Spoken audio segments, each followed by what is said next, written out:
Hi, my name is Rose Zheng and I'm a senior at LaMar. I am a biology major and a chemistry minor, but my research this summer is actually a data science project. I was interested in data science after taking my research advisor, Professor LaMar's class in the spring called Quantitative Biology, which takes data science techniques and applies them to biology research, which I found very fascinating. My project titled Gathering Ball Python Population Statistics for MorphMarket is about, well, exactly that. MorphMarket is the largest website for selling and trading reptiles of different species, including ball pythons, and it was created in 2015. Ball pythons are actually the most popular species for sale on MorphMarket as of right now, and the popularity of them are supposedly growing.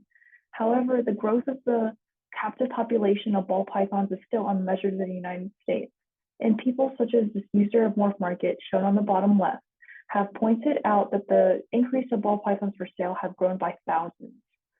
I wanted to find out if the supply matched demand of the pet, and I've noticed some trends of ball pythons increasing by thousands in 2022 as well when I was writing my research proposal.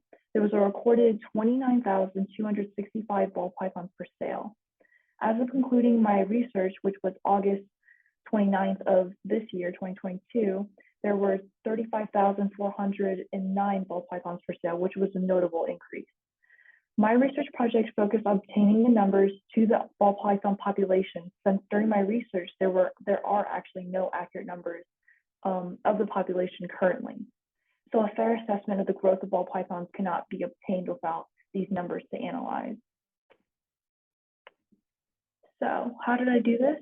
First, I reached out to the owner of the website to obtain permission to perform data collection on his website, because many websites are against web scraping information for the website for various reasons.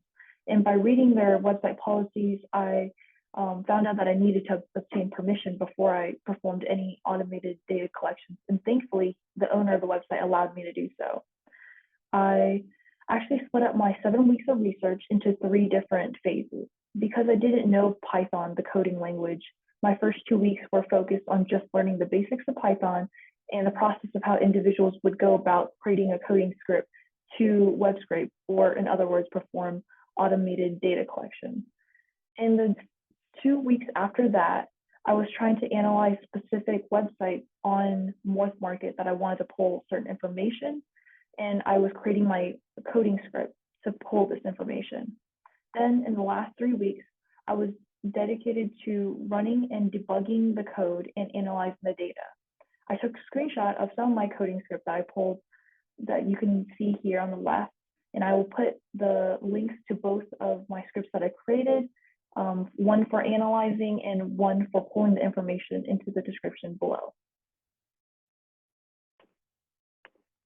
My results were actually very interesting.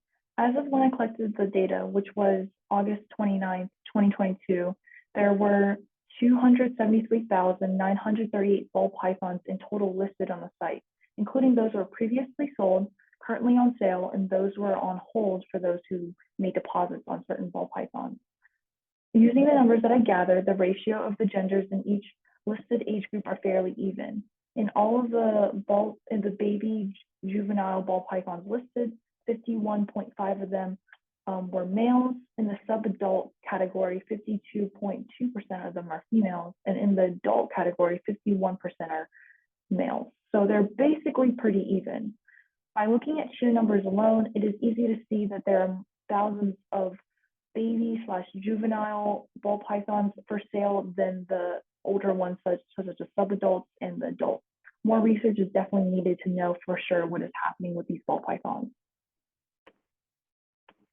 Unfortunately, to accurately analyze the growth of ball python population, more snapshots of these numbers are needed over a longer period of time to draw more accurate conclusions. I'm just glad to bring awareness to the growing concern within the reptile community and start a conversation about obtaining accurate numbers for the captive population in the United States. However, there are also no accurate population numbers for various number of other species of pets, such as the ones you see on the bottom left, which is also taken from MorphMarket. These are also species that they sell as well.